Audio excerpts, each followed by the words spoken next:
বিসমিল্লাহির রহমানির রহিম। আসসালামু আলাইকুম। আমি এখানে 3 পিস রুই মাছ নিয়েছি। এটা ভালো করে লবণ দিয়ে ধুয়ে 1 ঘন্টার মতো লবণের নিচে ভিজিয়ে রেখেছিলাম, যাতে মাছের কোনো খারাপ গন্ধ থাকলে চলে যায়। এখন আমি হাফ চা চামচ রসুনের পেস্ট দিয়ে দিলাম, আর দেব হলুদ, শুকনো মরিচের গুঁড়া আর লবণ, আর দেব একটু তেল।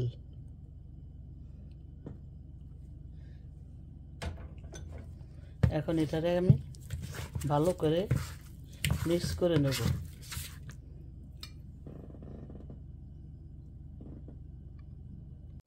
ভালো করে মিক্স করে নিয়েছি।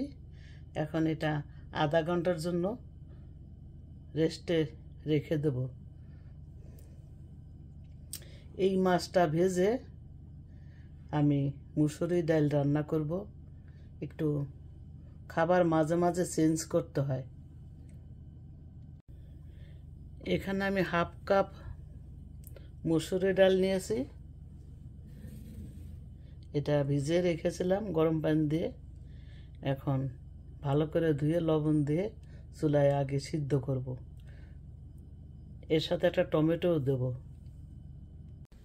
ডালটা ধুয়ে আমি পরিমাণ মতো পানি এবং লবণ দিয়েছি। এখন সিদ্ধ করার জন্য চুলায় বসিয়ে দিলাম, আগে সিদ্ধ হোক। কাঁচামরিচ আর পেঁয়াজটা দিয়ে দিছি। মাছটা আমি অন্য চুলায় লাল লাল করে ভেজে নিয়েছি। আমি এখন একটু হলুদের গুঁড়া দিয়ে দিলাম, 1 চামচের 4 ভাগের 1 ভাগ, শুধু একটু কালারের জন্য।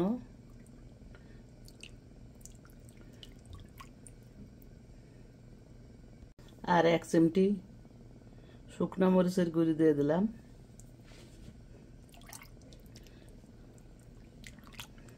আর কিছু দেবো না। আমি এখন একটা টমেটো কেটে দিয়ে দেবো। এটা আমরা বাগারের আগে দেই, বাগারের পরে আর বলক দেই না।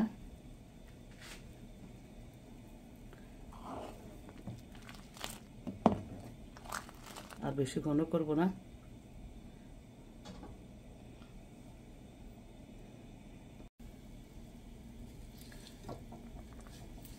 রুই মাছটা এখন আমি দিয়ে দেবো, ভাজা রুই মাছটা,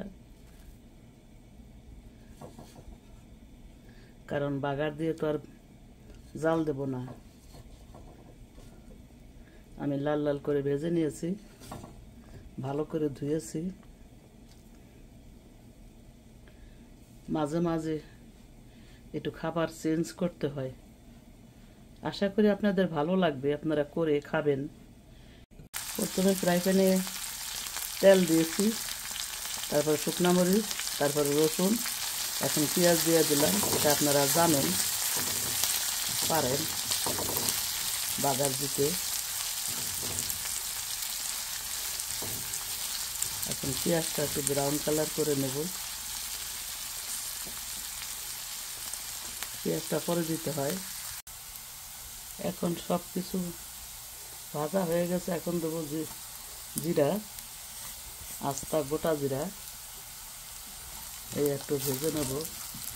জিরাটা সবার পরে দিবেন, কারণ জিরা ভাজতে সময় লাগে না, আগে দিলে পুড়ে যাবে।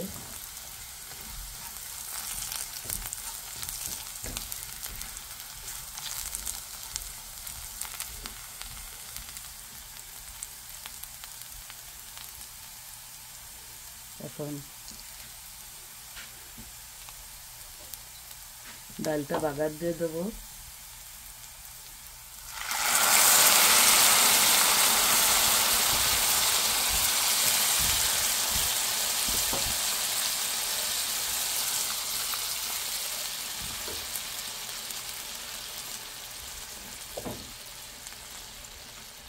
বাগার দেওয়ার সঙ্গে সঙ্গে ঢেকে দেওয়ার চেষ্টা করবেন।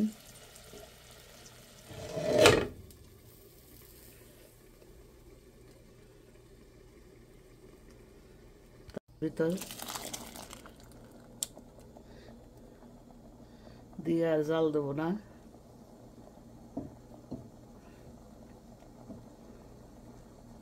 বলক অলরেডি এসে গেছে। এই যে মাছ দেখেন। আপনারা কি কখনো রুই মাছ দিয়ে মুসুরি ডাল দিয়ে রান্না করে খেয়ে দেখেছেন? যদি না খেয়ে থাকেন আজকের পর থেকে খাবেন। নতুন কোনো জিনিস করে খেয়ে দেখবেন। এখন আমি জালটা বন্ধ করে ধনেপাতাটা দিয়ে দেবো। চুলার জালটা বন্ধ করে রেখেছি, ধনেপাতাটা দিয়ে দিলাম।